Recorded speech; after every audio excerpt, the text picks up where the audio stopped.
कहानी की शुरुआत होती है दिवस से, जिसने महादेव को अपना दास बना लिया है और काशी के राजा रिपुंजय भी महादेव और देवी पार्वती को अपना दास बनाने की योजना बना चुके हैं। इसके लिए वह निर्णय भी सुना देते हैं। इसीलिए देवी पार्वती अपने भेष को बदलकर इसी राज्य में प्रवेश करती हैं। लेकिन जब महादेव वहां प्रवेश करते हैं तो साफ कह देते हैं कि वे दास बन सकते हैं, लेकिन आदिशक्ति कभी किसी की दासी नहीं बनेगी। इसीलिए वे काशी को हमेशा के लिए छोड़कर जा रहे हैं और कली का प्रकोप धीरे धीरे काशी से पूरे भारतवर्ष और फिर पूरे संसार में फैलता जा रहा है, जिससे सब घबराए हुए हैं कि आखिर किस प्रकार से नारायण, महादेव और देवी पार्वती इस संकट का अंत करेंगे। आगे हम देखते हैं कि देवी पार्वती रूप बदलकर जलधारा के माध्यम से एक ओर निकल जाती हैं, जबकि गणेश जी और कार्तिकेय माता के पीछे दौड़ते हैं और उनसे विनती करते हैं कि माता मत जाइए, हमें आपकी आवश्यकता है, हम आपके बिना अधूरे हो जाएंगे। हम पहले ही आपके और पिताश्री के बिछोह का दुख सहते आए हैं और अब जब आप दोनों पुनः एकत्र हुए हैं तो हमें यह आशा जगी थी कि परिवार कभी अलग नहीं होगा। लेकिन माता पार्वती उनकी बात नहीं सुनती और जल में समा जाती हैं। दूसरी ओर गणेश जी और कार्तिकेय दुखी होकर पिताश्री के पास जाते हैं, लेकिन वहां भी उन्हें सहारा नहीं मिलता, क्योंकि महादेव अपनी आंखें बंद किए गहन तपस्या में लीन होते हैं ताकि इस संसार को घोर संकट से बचाने का कोई उपाय निकाल सके। इधर ये सब देखकर असुर माता दिति बेहद प्रसन्न होती हैं और महाराज कली की प्रशंसा करती हुई कहती हैं कि महाराज, आपने अद्भुत कार्य कर दिखाया। जो इतने वर्षों से नहीं हो पाया वह आपने कुछ ही क्षणों में कर दिखाया। शिव परिवार को तोड़ दिया और संसार में हलाहल फैला दिया, लेकिन अभी भी हलाहल का बड़ा हिस्सा महादेव के कंठ में है। अगर हमने कुछ नहीं किया तो ये बाजी हम हार जाएंगे। आप कुछ करिए महाराज। इस पर महाराज कली आश्वस्त करते हुए कहते हैं कि चिंता की कोई आवश्यकता नहीं है, क्योंकि जो खेल उन्होंने शुरू किया है उसे उनका ही साथी पूरा करेगा और वही साथी युग का अंत करके कली का कलयुग लेकर आएगा, जहां न कोई देवता रहेगा न कोई उनकी पूजा करेगा, केवल असुर और कली का राज होगा। दिति आश्चर्य से पूछती है कि वो प्यादा कौन है जो इतना बड़ा काम करेगा। कली मुस्कुराते हुए उत्तर देते हैं कि वह है काशी का राजा रिपुंजय। और इसी समय दृश्य बदलता है, जहां रिपुंजय महादेव की आराधना करते हुए हर हर महादेव की जयकारे लगा रहे हैं और पूरी काशी की जनता भी उनके साथ नारे लगाते हुए कह रही है, काशी नरेश राजा रिपुंजय की जय। दिति ये देखकर चिंता व्यक्त करती है कि महाराज, ये तो महादेव के सबसे बड़े भक्त हैं। अगर आप इन्हीं से अपना कार्य कराएंगे तो ये तो उल्टा आपके खिलाफ जाएगा। महादेव महाकाल रूप में आकर आपका अंत कर देंगे, ये गलती मत करिए। लेकिन कली आत्मविश्वास से जवाब देते हैं कि दिति, उनकी बुद्धि भ्रष्ट नहीं हुई है, बल्कि उनकी योजना ऐसी है जो देवताओं की समझ से भी परे है। यही राजा रिपुंजय वो स्तंभ है जो महादेव और पार्वती को रोकेगा और उनके खेल को पूरा करेगा। इसी से नए युग की नींव रखी जाएगी। फिर हम देखते हैं कि जब राजा रिपुंजय अपने कक्ष में होते हैं तो उन्हें अचानक अजीब अजीब सी आवाजें सुनाई देने लगती हैं। वो चारों ओर देखते हैं लेकिन कोई दिखाई नहीं देता। वो क्रोध में कहते हैं, कौन है? सामने आओ नहीं तो दंड दूंगा। तभी वह आवाज दोबारा गूंजती है और कहती है, महाराज, मैं आपके अंदर हूँ, आपकी आत्मा हूँ, आपकी अंतरात्मा हूँ और आपको सचेत करने आया हूँ।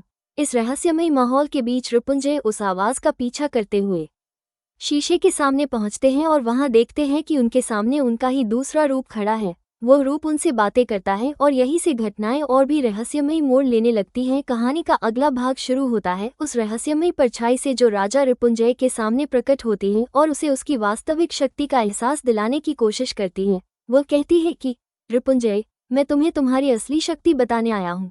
कब तक तुम भीख मांगते रहोगे?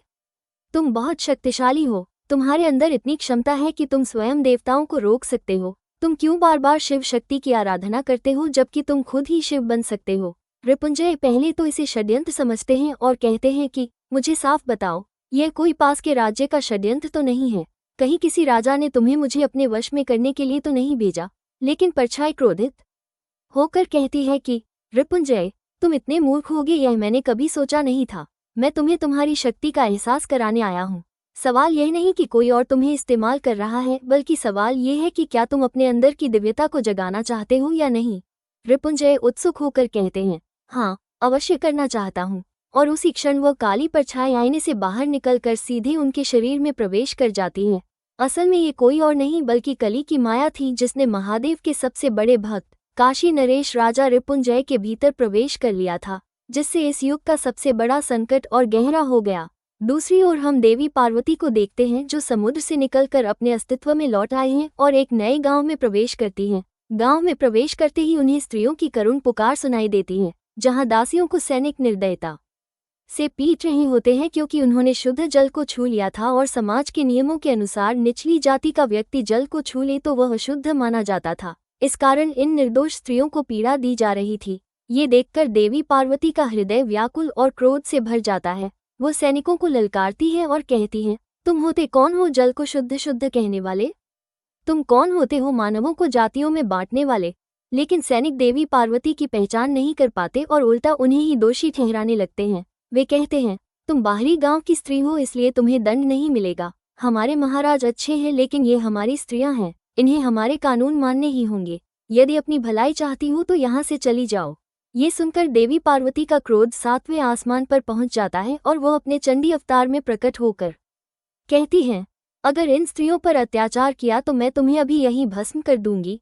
सैनिक फिर भी उनकी बातों को गंभीरता से नहीं लेते क्योंकि उन्हें लगता है कि एक स्त्री कुछ नहीं कर सकती। लेकिन अगले ही क्षण देवी पार्वती दिव्य शक्ति का परिचय देकर एक एक सैनिक को भस्म कर देती हैं। जो भागने का प्रयास करते हैं उन्हें भी पकड़कर राख बना देती हैं। उनका क्रोध अजेय हो चुका था और उन्होंने संकल्प ले लिया कि जो कोई भी इन स्त्रियों पर अत्याचार करेगा उसे वे बख्शेंगी नहीं। कुछ सैनिक भयभीत होकर वहां से बच निकलते हैं और दौड़ते हुए महल में जाकर महाराज रिपुंजय को सारी बातें बताते हैं कि किस प्रकार एक स्त्री आई है जो दिव्य शक्तियों से युक्त है और हमारे सैनिकों को भस्म कर रही है। ये सुनते ही राजा रिपुंजय का क्रोध फूट पड़ता है और वह कहते हैं, मेरे राज्य में इतनी बड़ी घटनाएं हो रही हैं और हमें अब जाकर खबर मिली है, हम उस स्त्री को नहीं छोड़ेंगे, उसे तुरंत पकड़कर मेरे सामने लाओ। दूसरी ओर देवी पार्वती उन पीड़ित दासियों को प्रोत्साहित करती हैं और कहती हैं, आपको अपने अधिकारों के लिए स्वयं लड़ना होगा। मैं आपके साथ इसी वन में रहूंगी ताकि हम सब मिलकर इस अत्याचार का अंत कर सके। ये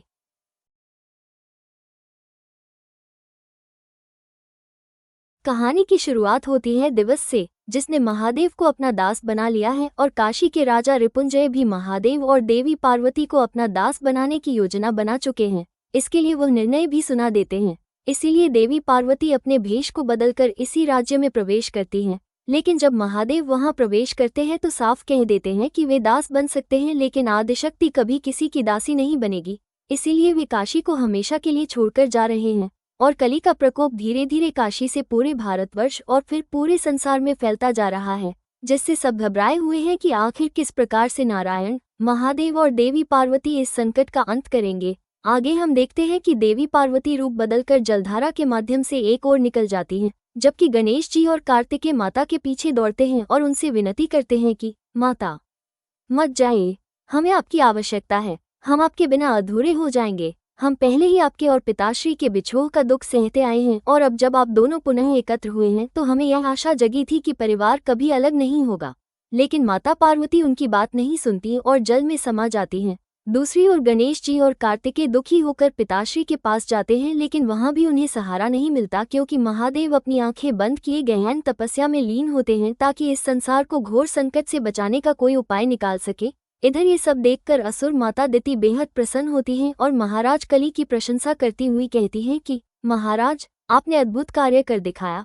जो इतने वर्षों से नहीं हो पाया वह आपने कुछ ही क्षणों में कर दिखाया। शिव परिवार को तोड़ दिया और संसार में हलाहल फैला दिया, लेकिन अभी भी हलाहल का बड़ा हिस्सा महादेव के कंठ में है। अगर हमने कुछ नहीं किया तो ये